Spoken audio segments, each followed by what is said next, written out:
When I realized that so much of white supremacist society operates on silent compliance, I learned to find peace. See, there are so many white people right here, right now, who voted for Agent Orange and who are suffering as a result of Agent Orange's policies and legislation and whatnot. And rather than vocalizing their suffering or making a movement out of it or calling it out, they follow the code of white patriarchal supremacy, which is total and utter compliance, but silent. These white folks who are suffering are silently filing for bankruptcy protection. They're silently living under mounting credit card debt. They're silently being squeezed out of the middle class. They're silently watching their communities and their neighborhoods and their families and their friends and their loved ones suffer from inflation, from the cost of living crisis. They're silently watching their children struggle to, failure to launch and whatnot. They're silently suffering and being crushed under the burden of lack of access to affordable health care. They're silently suffering and struggling under these things, knowing good and goddamn well that whom they vote for and the elected officials and policies they support are the very things that are causing them these forms of detrimental harm. And they're absolutely following the code and taking orders from and abiding by the requirement of white patriarchal supremacy, which is silent obedience and compliance above all. Pausing for hair appreciation. Yeah, these white folks trust and believe when SNAP benefits were temporarily cut, they were sweating. Okay, when they're talking about eradicating some forms of healthcare at the state level that Medicaid and Medicare programs subsidize, they're sweating.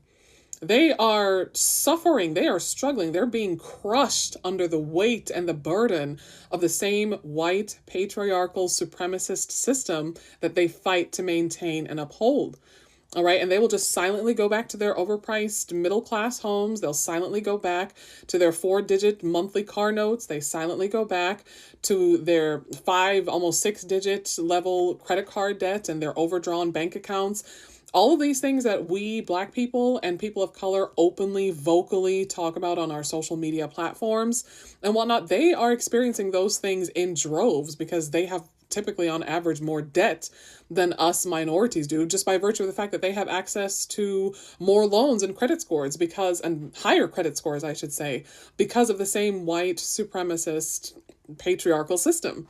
Pausing one more time for hair appreciation.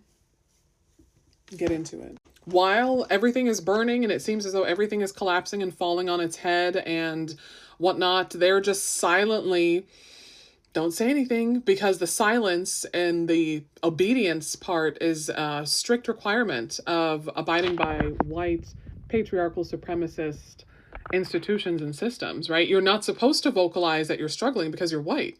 You're not supposed to be struggling. Minorities struggle. The Blacks struggle. The poors and the illegals, they struggle. Okay, you're not supposed to be struggling, and you're not supposed to let other people know or let wider society know that you are also experiencing these same issues and that you are struggling and suffering and being crushed under the weight of these really bad public policies. And before any white person tries to disagree with me, please recall that I am a lawyer. I have a JD. I do not argue for free. You will be blocked, right?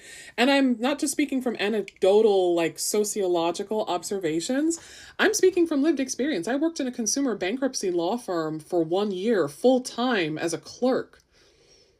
I would love to show you the number of people, the number of white people, and the kinds of zip codes and houses they lived in who were begging for bankruptcy protection. Please stop.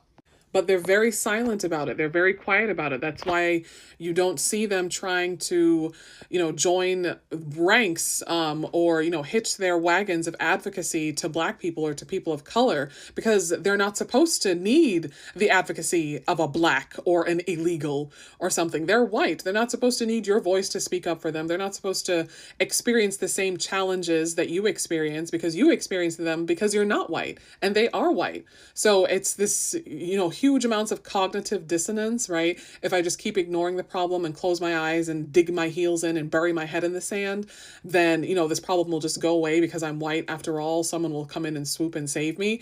And by the same token, they open their eyes and nothing is happening. No one is coming to swoop in and save them. And rather than trying to save themselves in any regard, they just continue voting for these politicians. They continue voting for these elected officials while silently suffering, because the silence is a required part of maintaining access and power within white supremacist, white patriarchal supremacist systems.